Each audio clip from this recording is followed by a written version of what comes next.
comes in as their manager Yeah. on the show. But it seems like he's living almost like a double life, kind of. Like it seems like he's in one position, this amazing manager, and he's living the good life. But then when Queen Latifah comes in, it's like, we're not really too sure. Like, Right. this isn't really real. You see his digs, and they're Right. not all that. Exactly. How do you, or what did you do to prepare for that character? Well, you know, I had the good fortune of learning from Lee that, in fact, the character I play, Jael Rivera, is loosely based on himself when he was a young man and a talent manager in Hollywood.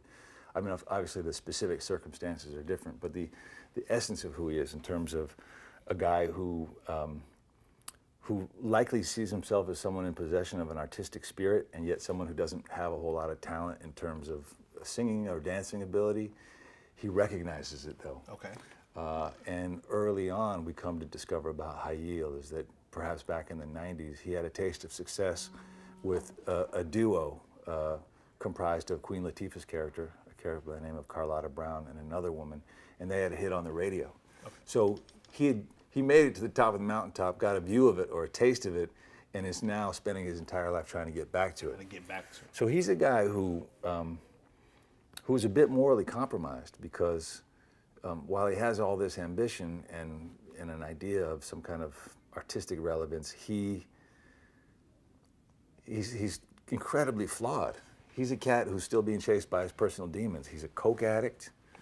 Where does he hang out? He hangs out in strip clubs. Like, he's a lonely kind of middle-aged dude, and what's he to do with his life? So when he meets Star for the first time in the strip joint and hears her sing, he immediately recognizes not only her incredible ability and potential, but her ambition. There's a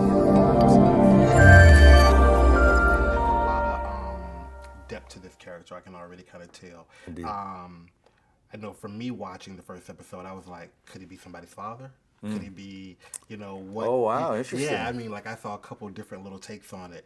And then even Queen Latifah mentions you have money hidden in Peru. Right. So it's like little things that they're throwing that you got to kind of catch. Yeah, little tidbits. Yeah, little tidbits. That's very perceptive.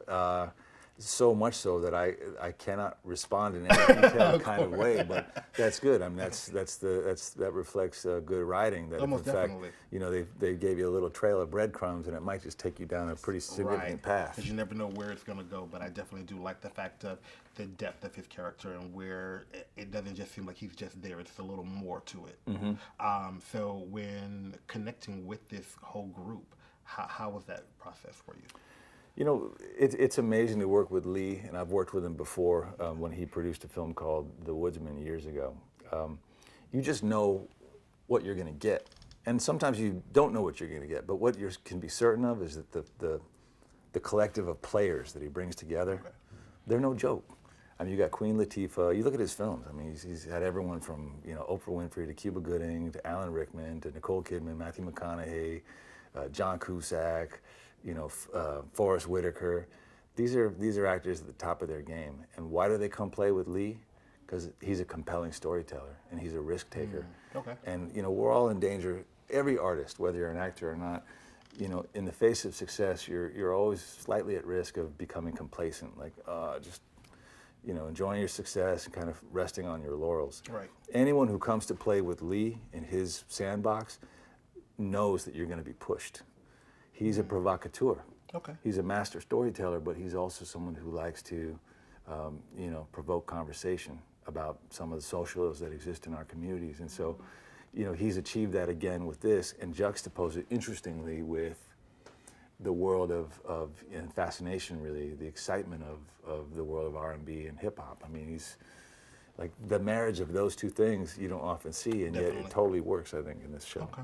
So your character already connects with Star a little bit, but when Queen Latifah mentions who her mother was, Right. does that make your character want to work with her even more now because he already had that little success from the mom? That's a really good question. It definitely, in terms of a piece of information, it definitely complicates things. Okay.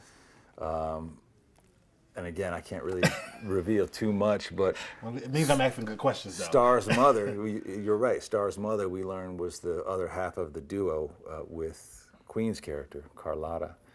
And so while there is as much history that Hail has with Carlotta, there's equal history that he may have had with Star's mother, Mary. Gotcha. And that informs everything that unfolds.